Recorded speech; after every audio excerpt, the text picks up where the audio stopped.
नमस्कार. आज आपण ITR-1 कसा भरायचा याबद्दल आपण माहिती घेणार आहोत. बऱ्याच सर्व सॅलरीड पर्सनला ITR-1 भरण्याबाबत थोडीशी प्रॉब्लेम येतात. हे जे काम आपण आपल्या स्वतःचा पर्सनल लॅपटॉप किंवा स्वतःचा ऑफिसचा कॉम्प्युटर वगैरे या सर्व ठिकाणी आपण स्वतः भरू शकतो.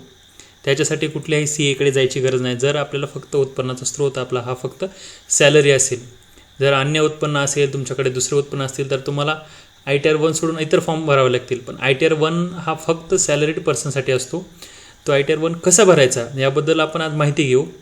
जर तुम्हाला हा व्हिडिओ आवडला तर नक्कीच लाईक करा, शेअर करा व चॅनलला सबस्क्राईब करा. तर आपण आज सुरुवात करू. यासाठी आपल्याला पहिल्यांदा इन्कम टॅक्सच्या डिपार्टमेंटच्या वेबसाईटला जावं लागेल. तर इन्कम टॅक्स डिपार्टमेंटची वेबसाईट काय आहे? इन्कम टॅक्स e-filing.gov.in बरोबर. तर या वेबसाईटला आपण सर्वप्रथम भेट देणार आहोत.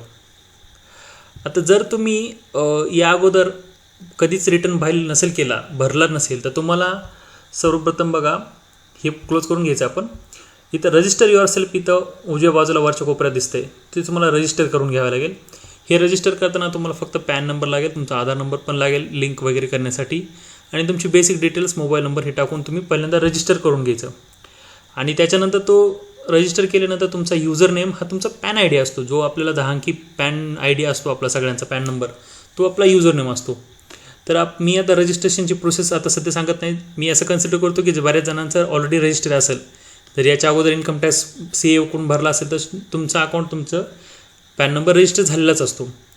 तर या जर रजिस्टरची गरज वाटत असेल रजिस्टर कसं करावं तर यासाठी मला कमेंट करा, तर मग मी रजिस्टरवर पण एक व्हिडिओ बनवतो. तर आपण जे ऑलरेडी रजिस्टर युजर आहेत त्यांना पॅन म्हणजे पॅन नंबर वापरून त्यांनी रजिस्टर केलेलं आहे, तर त्यांच्यासाठी ITR-1 कसं भरायचा. तर सर्वप्रथम काय करायचं, आपण रजिस्टर युजर इथं दिसतं, इथं 2 नंबरला त्या लिंकला क्लिक करायचं. त्याच्यानंतर बघा एक इथे पेज ओपन व्हायला आहे, लॉग इन डिटेल. आता हे मी सेव्ह केलेलं लॉग इन डिटेल्स आहे.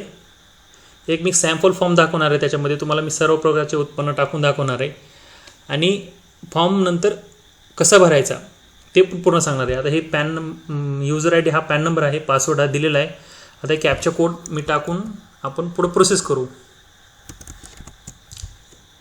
त्याच्यानंतर लॉग इन म्हणायचं.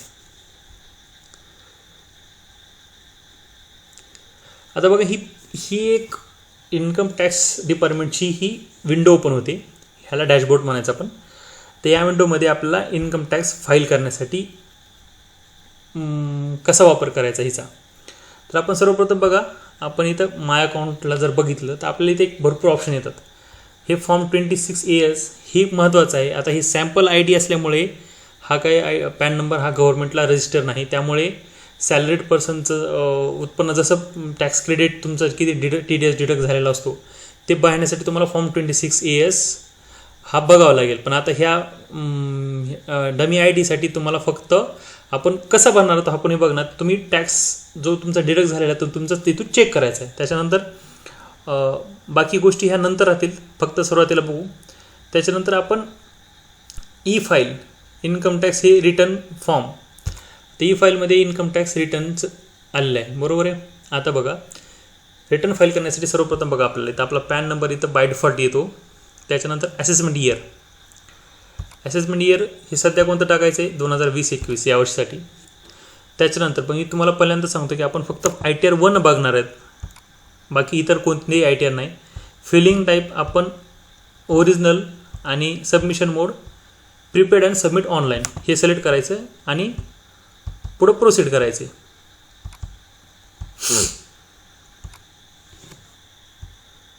इथं आय ॲग्री म्हणायचे.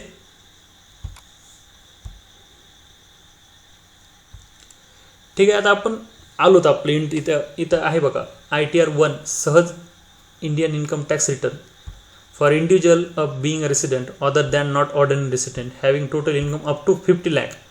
जर 50 लाखापर्यंत असेल तरच ITR-1 भरता येतो. हॅव्हिंग इन्कम फ्रॉम सॅलरी, बघा मी जसं म्हणलं होतं की सॅलरी, वन हाऊस प्रॉपर्टी आणि अदर सोर्सेस इंटरेस्ट.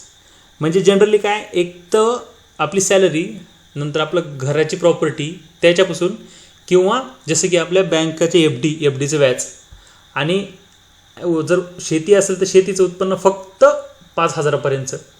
जर एवढंच उत्पन्न असेल तरच आपल्याला ITR1 भरता येतो. आणि जर त्याच्यापेक्षा उत्पन्न दुसरं जास्त असेल तर त्यासाठी दुसरं ITR प्रिपेअर करावं लागेल. आता आपण बघा सुरू करणार आहोत. ही इन्स्ट्रक्शन आहेत. ही इन्स्ट्रक्शन आपण काळजीपूर्वक सुरुवातीला नवीन असल्यामुळे वाचून घ्यायची. त्याच्यानंतर आता बघा इथं 2 नंबरला पार्ट ए जनरल इन्फॉर्मेशन. ठीक आहे. आता इथं बघा ज्यावेळेस आपण रजिस्टर करतो त्यावेळेस जवळपास जी काय आपण पहिली माहिती भरलेली असते ती माहिती पूर्णपणे इथे येऊन जाते. ठीक आहे. आता बघा नेचर ऑफ एम्प्लॉयमेंट आहे इथं खाली. नेचर ऑफ एम्प्लॉयमेंट इथं काय करायचं आपल्याला नेचर ऑफ एम्प्लॉयमेंट जी काय जनरली आपण आता महाराष्ट्र असलं तर स्टेट गव्हर्नमेंट आणि जर प्रायव्हेटमध्ये असेल तर प्रायव्हेट सेक्टर. आता बघा आपण ह्या 139 सेक्शन सबसेक्शन 1 अंतर्गतच हे आपण इन्कम टॅक्स भरतो त्यामुळं हे ॲज इट इज राहू द्यायचे. आणि एक नवीन यावर्षी 2020-21च्या असेसमेंट इयरसाठी एक नवीन इन्फॉर्मेशन इथं आपल्याला द्यायची आहे. तर ह्या इन्फॉर्मेशनमध्ये आहे काय माहिती आहे का की जर तुम्ही 1 करोडपेक्षा have you deposit amount aggregate amount exceeding 1 crore in 1 or more current account during the previous year जर असेल तर ही जर तुम्हाला लागू असेल.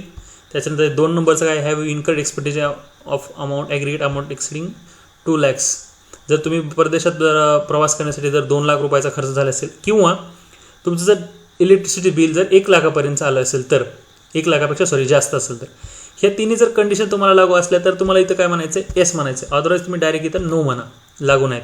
त्यामुळे हे कुठलेच ऑन होणार नाही. ठीक आहे. त्याच्यानंतर आपण पुढं प्रोसीड करायचे. ह्या ॲरो आहे वर पण सेम असा ॲरो आहे. आता बघा इथं आपल्याला उत्पन्न टाकायचे. आता ह्याच्यासाठी आपल्याला काय काय लागणार. आता कॉम्पिटिशन ऑफ इन्कम टॅक्स हा भरायचा आहे आपल्याला. तर ह्याच्यासाठी आपल्याला पहिलं एक तर आपला फॉर्म नंबर 16 त्याच्यानंतर आपल्या बँकेमधले FDमधचं व्याज जर जास्त असेल तर 40,000च्या पुढचं जर असेल तर ते पण ऑलरेडी TDS कट होऊनच असतो. तर पण त्यामुळे दाखवायचं असते आपल्याला किती आपला व्याज आलेलं आहे आपल्याला. आणि जर हाऊस होल्ड प्रॉपर्टी वगैरे असेल जर तुम्ही होम लोन केलं असेल तर त्याचा इंटरेस्ट हा पूर्ण टॅक्सेबल इन्कमपासून एक्झेम्प्ट असतो. तर असे एवढे डॉक्युमेंट आपल्याला जवळ ठेवायचे. आता बघा मी एक सॅम्पल आपल्याला भरून दाखवणार आहे. आता salary as per section 17 subsection A. आता तुमची काय जी फॉर्म नंबर 16वर सॅलरी आहे जनरली मी काय करतो इथं सध्या एक 5,50,000 सॅलरी टाकून देतो. त्याच्यानंतर ती सॅलरी टाकली की बाय डिफॉल्ट इथं gross salary IA + IB I + IC इथं डिस्प्ले होईल. त्याच्यानंतर इथं एक 2 नंबरला आहे बघा अलाउन्सेस जर तुमचे कुठले एक्झेम्प्ट होत असतील तर ते मग इथं सिलेक्ट करायचं. हे कुठलाही जर अलाउन्सेस तुम्हाला जर असेल तर तो सिलेक्ट करून समोर डिस्क्रिप्शन जर काही तर नसेल तर ऑर्डर करून डिस्क्रिप्शन टाकावं लागतं आणि अमाऊंट टाकायची जर असेल तर. जनरली गव्हर्नमेंट एम्प्लॉयला काही जर एक्झेम्प्ट अलाउन्सेस असतील तर ते टाकून द्यायचे. त्याच्यानंतर बघा आता इथं नेट सॅलरी ऑटोमॅटिक तिथली 5,50,000 आलेली आहे. त्याच्यानंतर यावेळेस फायनान्शियल इयरला 50,000चं स्टँडर्ड डिडक्शन आहे. बरोबर आहे. तर आता बघा जर सॅलरी पर्सेंट जे गव्हर्नमेंट एम्प्लॉय आहेत स्टेट गव्हर्नमेंट एम्प्लॉय त्यांना जवळपास एका वर्षात 2,500 रुपये म्हणजेच 2500 रुपयाचं प्रोफेशनल टॅक्स बसतो सगळ्यांना. तर तो ऑलरेडी एक्झेम्प्ट असतो इन्कमपासून. त्याच्यानंतर बघा B2 आहे. B2 इथं काय type of house hold property. जर तुमच्याकडे हाऊस होल्ड प्रॉपर्टी काय सेल्फ ऑक्युपाईड आणि हे जे असेल तर सेल्फ ऑक्युपाईड आहे तुमची हाऊस होल्ड प्रॉपर्टी आणि तुम्हाला जर ती कॅपिटलवर तुम्हाला जर व्याज वगैरे भरत असेल तर तुम्हाला हे इथं टाकायचं आहे आणि ते ऑटोमॅटिक एक्झेम्प्ट होऊन येते. आता ह्याच्यामध्ये माझ्याकडे कुठलंच हाऊस होल्ड प्रॉपर्टी नसल्यामुळे त्यामुळे मी हे टाकणार नाही. तर इथं ॲज इट इज जसं सिलेक्ट ॲज इट इज राहू दिलं तर काही कंपल्सरी नाही त्यामुळे काय अडचण नाही येत इथं आपल्याला. आता इथं काय म्हणते पॉपअप स्क्रीन ओपन होते. इथे एक डिस्प्ले बॉक्स ओपन झाला आहे की portal income tax e-filing.government it says it is good to practice to save वर फ्रिक्वेंटली. ते आपल्याला काय सांगतं आहे की तुम्ही कंटिन्यू सेव्ह म्हणत. आता जनरली इथं किती टाईम आहे वर दाखवतो तुम्हाला 1 मिनिट. हा इथं बघा एक आयडियल सेशन टाईम 39 मिनिटे 53 सेकंद म्हणजे 39 मिनिटं आपल्याला आणखी शिल्लक आहेत. तर तेवढ्या वेळपर्यंत आपलं हे वेबसाईट म्हणजे हे पेज चालू राहते. तर आपण बेटर वे काय करायचं, प्रत्येक जर 10-10 मिनिटाला आपण हे सेव्ह म्हणत चालायचं, जेवढं राहिलं तेवढं. सेव्ह झालं तर काय टाईम ऑटोमॅटिक 45 मिनिटाचा बाय डिफॉल्ट टाईम परत लागेल. आपण विसरून जाणार नाहीत नंतर, त्यामुळे ते आपल्याला मेसेज देतच राहतं ते 5-5 मिनिटाला. हां, आपण इथं आलो होतो. त्याच्यानंतर बघा B3 आहे इथं, इन्कम फ्रॉम अदर सोर्सेस. जर तुमचं अदर सोर्सेस, मी तुम्हाला मगाशी बोललो होतो की इंटरेस्ट फ्रॉम सेविंग अकाउंट, म्हणजे ज्यावेळेस आपण बचत खात्याच्या जो व्याज येतो त्याचं, त्याच्यानंतर FD वगैरे, आणि interest from income tax refund. जर आपल्याला इन्कम टॅक्स रिफंड मिळाला असेल गेल्या वर्षी, म्हणजे तर त्या वर्षामध्ये आपल्याला कधी कधी ज्यावेळेस आपला जास्त टॅक्स डिडक्ट होतो त्यावेळेस आपल्याला इन्कम टॅक्स डिपार्टमेंट व्याजासकट अमाऊंट परत करतं. आणि फॅमिली पेन्शन आणि एनी ऑदर. तर एनी ऑदरमध्ये सिलेक्ट केलं तर तुम्हाला काही जर दुसरं उत्पन्न असेल तर टाकावं लागेल. तर ह्याच्यामध्ये कुठलंच नसेल तर काहीच गरज नाही, काय ॲड करायची गरज नाही, काहीच नाही. ठीक आहे. हां, आता त्याच्यानंतर बघा इथं B4 म्हणजे gross total income, B1 plus B2 plus B3 if loss put figure in negative. जर तुम्हाला हे पण आहे अदर सोर्सेस जे आहे ते तुम्हाला जर कुठं लॉस जर झालेला असेल तर तुम्हाला लॉस पण इथं टाकता येतो. पण जनरली लॉस हा इंटरेस्ट किंवा व्याजावर वगैरे कुठंच लॉस होत नसतो, त्यामुळे त्याला लॉस टाकायची काही गरज नाही. आता बघा हा एक महत्त्वाचा पार्ट जे की सगळ्यांनाच अडचण येते, part C, deduction and taxable total income. आणि इथे एक नवीन आलं यावर्षी की whether you have made any investment deposit payment between 1/4/2020 ते 31/7 for purpose claiming in deduction part B chapter VI. ह्यामध्ये जर तुम्हाला क्लेम करण्यासाठी तुम्ही जर डिडक्शन केली असेल तर तुम्हाला इथे एक सेपरेट भरून द्यायचे. आता इथं पण आता बघा आपले ह्या सॅम्पल फॉर्म आहे त्याचे आपल्याला काय करायचं, सध्या आपण जे काही डिडक्शन आहेत ते टाकणार आहोत आपण इथं. आता बघा ATC अंतर्गत काय काय येते बघा. इथे ज्यांनी जनरली जवळपास ऑलरेडी सगळं प्रोव्हाइड केलं आहे. लाईफ इन्शुरन्स प्रीमियम येतात, deferred annuity, contribution to provident fund, subscription to certain equity shares and debenture. आता ह्याच्यामध्ये जनरली बघा काय काय आपल्याला हे सांगितले तरी कळतं आपल्याला. LIC असेल आपलं, PLI असेल तुमची. त्याच्यानंतर तुम्ही जनरली बघा आता बँकांच्या टॅक्सेबल म्हणजे इन्कम टॅक्सच्या ज्या FD आहेत त्या 5-5 वर्षाच्या लॉकिंग पिरियड आहेत. तर आपल्याला इक्विटीच्या ज्या ELSSच्या म्युच्युअल फंड आहेत ते आपल्याला फक्त 3 वर्ष लॉकिंग पिरियड आहेत. म्हणून आपण जनरली सगळे तिकडे ELSSच्या फंडला आपण पैसे बरेचसे गुंतवतो, त्यामुळे ते 3 वर्षामध्ये आपले पैसा परत मिळतो आणि आपल्याला त्याच्यावर इन्कम टॅक्स एक्झाम पण होतो. तर आता ही गुंतवणूक जी केलेली आहे आपण ते 1 वर्षामध्ये फायनान्शियल इयरमध्ये ती आपण इथं टाकायची. तर ह्या अमाऊंटची गुंतवणूक आपण इथं एक 40,000 रुपये LICमध्ये टाकलेत सांगू, म्हणजे LIC वगैरे सगळं INCC मध्ये. आता बघा ATCC pension in respect to pension fund. Pension फंडला जर दिलं असेल तर तुम्ही त्याच्या सेक्शनला टाकायचे. ऑटोमॅटिक त्याच्यानंतर सिस्टीम कॅल्क्युलेट करतं आपलं किती. जर तुम्ही जास्त टाकत असाल तर ते बरोबर इथं जेवढं ते त्या सेक्शन अंतर्गत जेवढं GB एक्झाम्प्ट आहे ते ऑलरेडी इथं कॅल्क्युलेट होऊन येईल. आता बघा 3 कलम महत्त्वाचे आहेत. आणि ATCCD1, ATCCD1B आणि ATCCD2. आता बघा contribution to pension scheme in of central government. जे NPS आहे त्या NPSला प्रत्येक एम्प्लॉयच्या जवळपास 2005च्या सगळ्या एम्प्लॉयच्या अकाउंटमधून आपल्याला 10%, 12%, 10% आणि शासनाचं 14% कंट्रीब्युशन आपल्या जमा होते. तर आपले जे 10% आहेत ते 10% तिकडे जाते शासनाला. तर आपण ते 10%ची किती रक्कम समजा ती 40,000 रुपये. आणि शासन आपल्या नावावर जे टाकते ते इथं ATCCD2 मध्ये दाखवायचे. Contribution to pension scheme of central government by employer, म्हणजे शासनानं आपलं नाव किती टाकले तर ते जे काय 45,000 वगैरे असं टाकायचं आपलं. जे आपल्या फॉर्म नंबर 16 मध्ये जी अमाऊंट असेल ती अमाऊंट टाकायची. मी तुम्हाला फक्त इथं सॅम्पल दाखवत आहे डिजिट भरून की आपण कसं टाकायचं आहे. आता बघा इथं 40,000 ऑटोमॅटिक 40 इथं आले 45. आणि तुम्हाला एक आपल्या जे 2005चे एम्प्लॉयींना NPSमध्ये जी काही गुंतवणूक आहे त्याच्यासाठी तुम्ही ॲडिशनल गुंतवणूक करण्यासाठी 50,000चं आपल्याला आणखी एक्झॅम्प्ट अमाऊंट आहे. इथं तुम्ही ह्या सेक्शनच्या मध्ये 50,000पर्यंत तुमची ॲडिशनल जी गुंतवणूक करू शकता आणि ती तुम्ही इथं दाखवू शकता. हे विथ रिस्पेक्ट टू अदर. त्याच्यानंतर हे झाल्यानंतर नेक्स्ट आहे ATD deduction in respect to health premium. आता बघा हेल्थ प्रीमियमचे काही हेल्थ इन्शुरन्स प्रीमियम्स यासाठी सेपरेट शेड्यूल भरायचं यावेळेस. इथं इथं काय टाकायचं नाही, शेड्यूल इथं क्लिक केलं की ऑटोमॅटिक वरचे तुम्हाला वर पण दाखवतो, 1 मिनिट. इथं आहे बघा ATD शेड्यूल, हे नंतर दाखवतो मी तुम्हाला. 2 शेड्यूल आहेत आपल्याला, ATD आणि ATG आणि नवीन आलेलं शेड्यूल D आहे.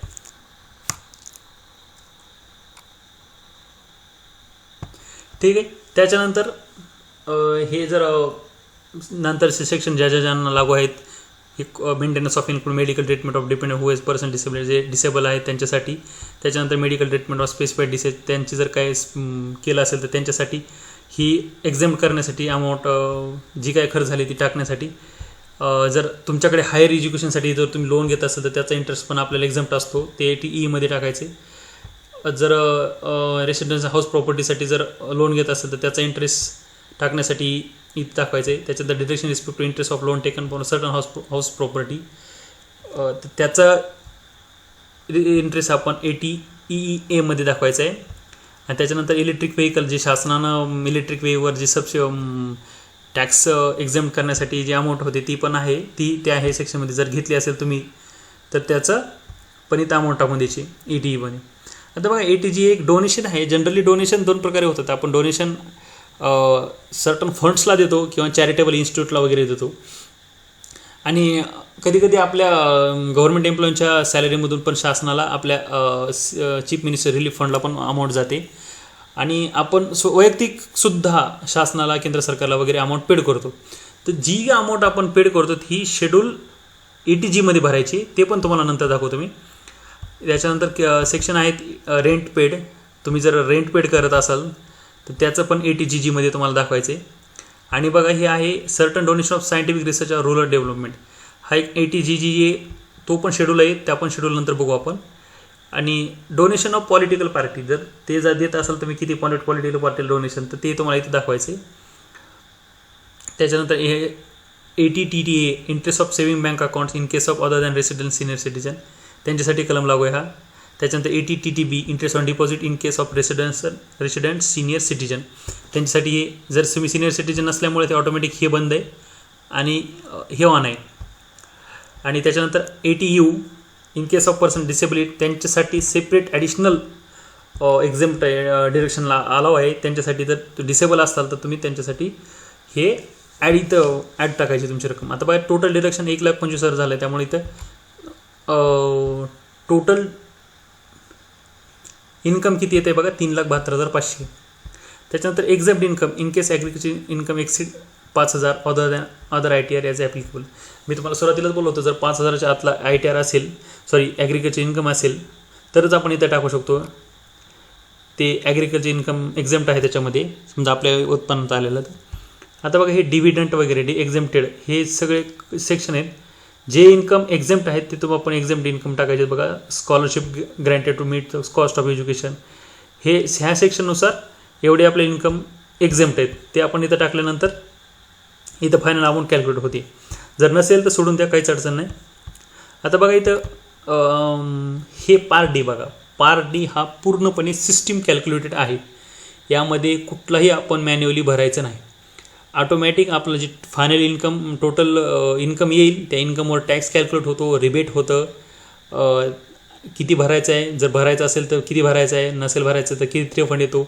रिफंड कधी येतो? ज्यावेळेस तुमचं TDS कटलं असेल, म्हणजे वर्षामध्ये तुमच्या सॅलरीमध्ये जे काही इन्कम टॅक्स डिडक्शन होतं त्याचं TDS बनल्याच्यानंतर आपल्याला इथं रिफंड अमाऊंट दाखवते. तर आता ह्या डमी यूजर ID असल्यामुळं तुम्हाला इथं दिसणार नाही. त्याच्यानंतर सेव्ह ड्राफ्ट म्हणू आपण एकदा.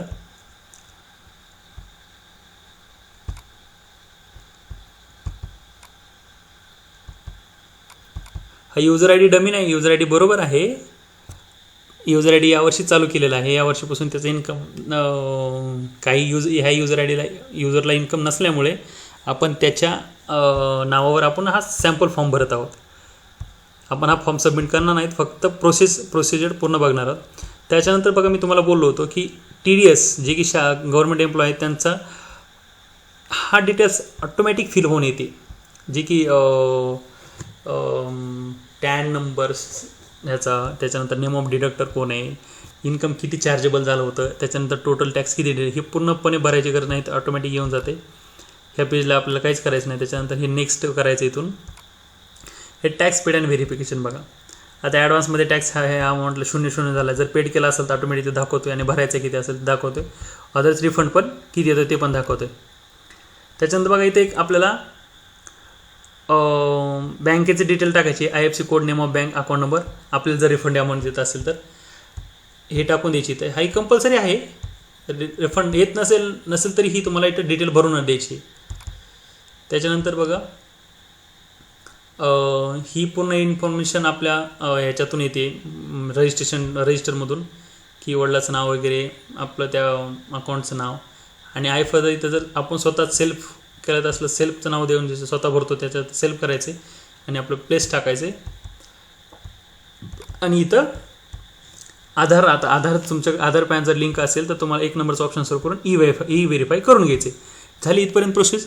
हे झालं की फायनल आपला फॉर्म सबमिट होतं आहे. तर बघा ह्याच्यानंतर आपण फक्त हे दुसरे शेड्यूल बघणार आहोत आपण फक्त काय काय. आता बघा हे शेड्यूल DI म्हणजे हे जे तुम्हाला सांगितलं होतं की जर तुम्ही आपल्या कोरोनाच्या पिरियडमध्ये ज्यांना कोणाला मार्चमध्ये त्यांची गुंतवणूक करता आली नाही त्याच्यासाठी सरकारनं आपल्याला टाईम वाढवून दिला होता की तुम्ही जर हे डिडक्शन तुम्ही ह्या महिन्यात जर केले असले ह्या पिरियडमध्ये 1/4 ते 31/7 पर्यंत तर त्याचं डिडक्शन तुम्हाला अलाव आहे ह्या वर्षीसाठी. तुम्ही जर दाखवायचं असेल तर अदरवाईज ते पुढच्या वर्षीसाठी अलावच असेल. जर असेल तर तिथं दाखवायचे, नसेल तर काही गरज नाही दाखवायची. त्याच्यानंतर शेड्यूल डी बघा ही हेल्थ इन्शुरन्स प्रीमियमचं आहे. जर तुम्ही तुमच्या म्हणजे जर आईवडील सोडून जर कोणी सिनियर सिटीजन असेल तर येस म्हणा, नसेल तर नो म्हणा. नो म्हणल्याच्या नंतर तुम्हाला फक्त हेल्थ इन्शुरन्स प्रीमियम किती, तुमचा प्रीमियम हेल्थ चेक किती हे टाकून द्यायचे तुम्हाला. हे पण इन्कम टॅक्स डिडक्टला अलाव आहे. त्याच्यानंतर 2 नंबरला whether any one of your parents तुमच्या आईवडीलपैकी कोणी जर सिनियर सिटीजन असेल तर येस म्हणलं तर तुम्हाला त्यांचे हेल्थ इन्शुरन्स प्रीमियम आणि त्यांचं प्रीमियम चेकआउट टाकायचे. जर कोणीच नसेल नो म्हणा. मग आईवडिलांचं पॅरेंट्सचं किती आहे ते. जर ह्याच्यामध्ये एक फायदा एक आहे, जर तुमच्या आईवडील कोणी सिनियर सिटीजन असेल त्यांच्यासाठी हेल्थ इन्शुरन्स प्रीमियम जास्त असतो, तो पण एक्झाम जास्त अमाऊंट असते. त्यामुळं जसं आहे तसं टाकून द्या आणि ATG भरा. ATGमध्ये बघा 1 नंबरला आहे डोनेशन ऑफ रिलेशन. 100% डिडक्शन काय असतं, जे की PM CARES fund, chief minister relief fund हे 100% डोनेशनला क्वालिफाय असतात डिडक्शनला. तर आपण त्यांचं नेम ऑफ डोने टाकायचं, address, city, state, pincode, PAN टाकायचं आणि डोनेशन कोणत्या मोडमध्ये टाकून द्यायचे. आणि इथं ऑटोमॅटिक इथं टाकल्यानंतर आपल्या जे कॉम्प्युटेशन इन्कम टॅक्स तिथं ऑटोमॅटिक येईल. त्याच्यानंतर हा नेक्स्ट शेड्यूल आहे 80G. हा काही जनरली जर डोनेशन दिलं असेल सायंटिफिक रिसर्चला आणि रुरल डेव्हलपमेंटला तरच टाकायचे. ATGमध्ये सांगायचं राहिलं थोडंसं, जर तुम्हाला जे डिडक्शन तुम्ही डोनेशन दिले जातात डोनेशन तर ते 100% डोनेशन कोणते डिडक्शनला 100% डिडक्शन ते इथं द्यायचे. 50% डिडक्शन विदाऊट क्वालिफाईंग लिमिट त्यांचे असेल तर इथं द्यायचे.